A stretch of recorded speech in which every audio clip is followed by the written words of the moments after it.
எல்லாருக்கும் வணக்கம். இன்னைக்கு லஞ்சுக்கு துய்யக்கீரை கடையல் எப்படி செய்யறதுன்னு பார்க்கலாம் வாங்க. துய்யக்கீரை வந்து இது காட்டில் பொறிச்சிக்கிட்டு வந்தது தான். நல்லா அலசி வச்சுருக்கேன் பாருங்க. அப்புறம் அதுக்கு வந்து நான் சுடுதண்ணி வச்சுருக்கேன். நல்லா ஒரு 1.5 சொம்பு அளவுக்கு தண்ணி, இந்த சொம்பில் 1.5 சொம்பு அளவுக்கு தண்ணி ஊற்றி அது நல்லா கொதிக்குது. அதில் வந்து 4 பச்சை மிளகாயை போட்டுக்கலாம்.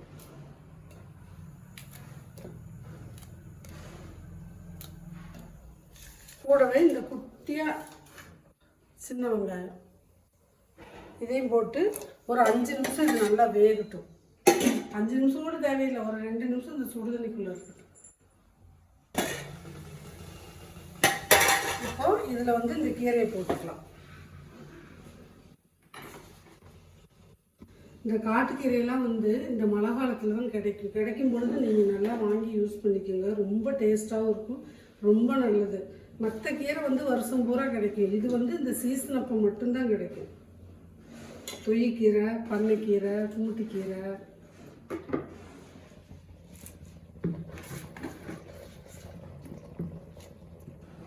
மூடி வச்சு மூடி வைக்கக்கூடாது. கீரை வந்து மூடி வச்சோம்னா கடுத்த மாதிரி போயிடும். அந்த பச்சை நிறம் மாறாமல் இருக்கணும்னா மூடி வைக்காமல் அப்படியே வேக வைக்கலாம்.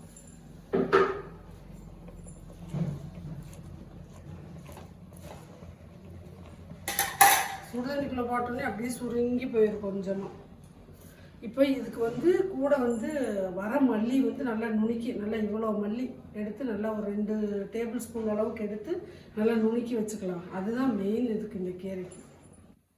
இந்த வெங்காயம் தாளிக்கிறதுக்காங்கம்மா? இந்த வெங்காயம் வந்து தாளிக்கிறதுக்கு சும்மா வாசத்துக்கு வரமிளகா.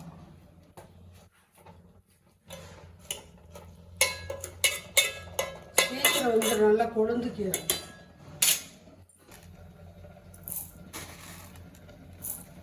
போதுமாங்கம்மா? இது வந்து இப்போ நல்லா நைஸாக, எந்த அளவுக்கு இது நைஸாக அரைக்க முடியுமோ அரைச்சி எடுத்துக்கலாம். இந்த அளவுக்கு இப்படி அரைச்சோம்னா போதும். கீரை வேகட்டும், வெந்ததுக்கு அப்புறமேல் கடையும் பொழுது கரைச்சி வெந்துருச்சான்னு பார்க்கலாம்.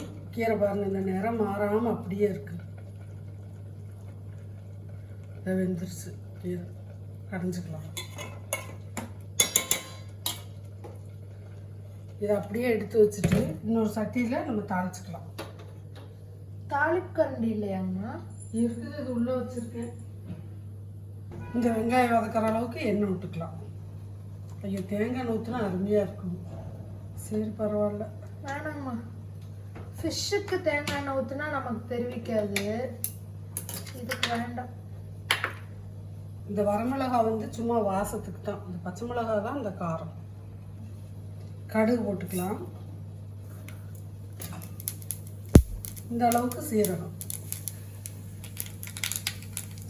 கடுகு பொரிஞ்சிருச்சு, வெங்காயம் மிளகாயும் போட்டு தாளிச்சுக்கலாம். சின்ன வெங்காயம் அவ்வளோ நல்லா இருக்கும் கீரைக்கு. கருவேப்பிலை தேவையில்லாது. கீரை சாப்பிடும்பொழுது அது ஒரு மாதிரி தட்டுக்கும். இது இப்படியே வதங்கிக்கணும். நம்ம கடையிறதுக்கு ஈஸியாக இருக்கும், அதனால கொஞ்சம் தண்ணி வடிச்சுக்கலாம். வடிச்சுட்டு அப்புறமேலாம் ஊற்றிக்கலாம். தண்ணி இருந்தால் கடையிறதுக்கு கொஞ்சம் சிரமமாக இருக்கும். வாசம் இப்படி இருக்கு பற்றியா? இன்னுமே வடிக்கலாம் இல்லைங்கம்மா? அப்போ கடையிறதுக்கு இல்லை. தேவையான அளவுக்கு, கீரைக்கு தேவையான அளவு உப்பு போட்டு இதுலேயே வதக்கிக்கலாம்.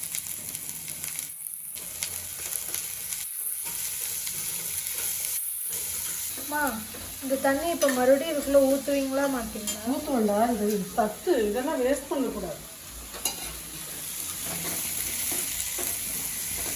பச்சை வெங்காயத்தையும் போட்டு கடையுவாங்க ஊர்லாம். உங்களுக்கு பிடிக்காதுங்கிறதுனால தான் வதக்கிறேன்.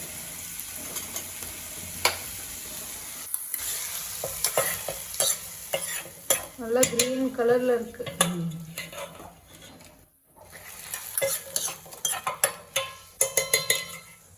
இப்போ இந்த நுணுக்கி வச்சுருக்கோம்ல மல்லி, இதையும் போட்டு கடைஞ்சி மொத்த வச்சு கடைஞ்சி எடுத்துகிட்டு வந்தாங்க.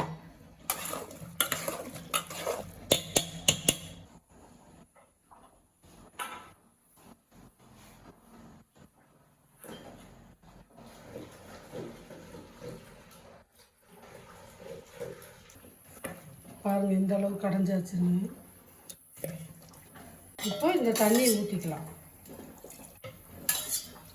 இந்த தண்ணி வேஸ்ட் பண்ணக்கூடாது, அவ்வளோ சத்து இது.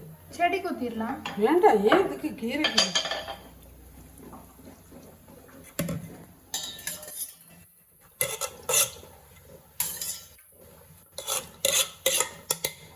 இதில் மாற்றி வச்சுக்கலாம்.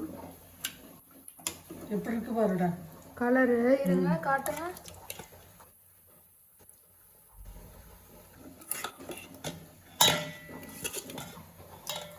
அந்த அடுப்பை ஆஃப் பண்ணிடுங்க. இப்போ இந்த கீரையை ஊற்றி நல்லா அலசி ஊற்றிடலாம். தண்ணி ஊற்றி கீரை ஊற்றி தண்ணியை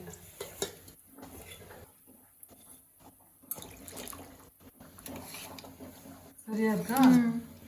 நான் நினச்சிட்டேன் தண்ணியா ஆயிரும் அப்படின்னு நினச்சேன். களியெல்லாம் கலரணும்னா கெட்டியாக இருந்தால் நல்லா இருக்கும். இப்போ இதுக்கு நம்ம உப்பு பார்த்து எடுத்து வச்சுக்கலாம். டேஸ்ட் பார்க்குறேன். எனக்கு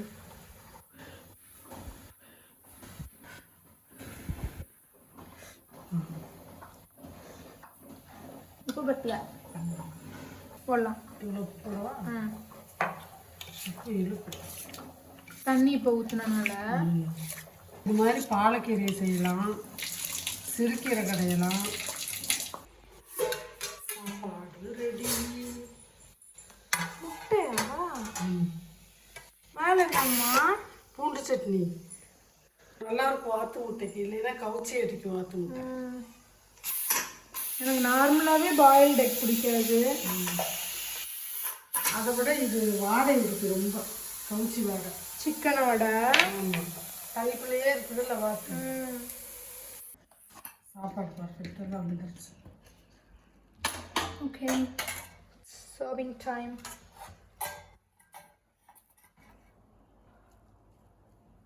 கலர் நல்லா இருக்குமா? இங்கே கலர்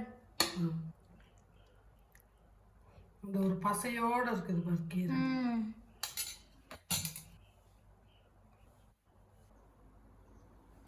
அவ்வளோதான், லஞ்சுக்கு கீரை கடைசல் ரெடி ஆயிடுச்சு. தொட்டுக்கிறதுக்கு வாத்து முட்டை வேக வச்சு அது வந்து குயிக்காக பண்ணுறதுக்கு வீட்டில் பூண்டு சட்னி இருந்தது, அதை எடுத்து மேலே நல்லா தடவிட்டேன். சாப்பிட்றதுக்கும் நல்லாயிருக்கும் கவுச்சி இல்லாமல். இதே மாதிரியே கீரை கடைசல் நீங்களும் செஞ்சு பாருங்கள். செஞ்சு பார்த்துட்டு உங்கள் ஃபீட்பேக்ஸை கமெண்ட்டில் சொல்லுங்கள். லைக் பண்ணுங்கள், ஷேர் பண்ணுங்கள். தேங்க்யூ. மறக்காமல் என்னுடைய சேனலை சப்ஸ்கிரைப் பண்ணிக்கோங்க.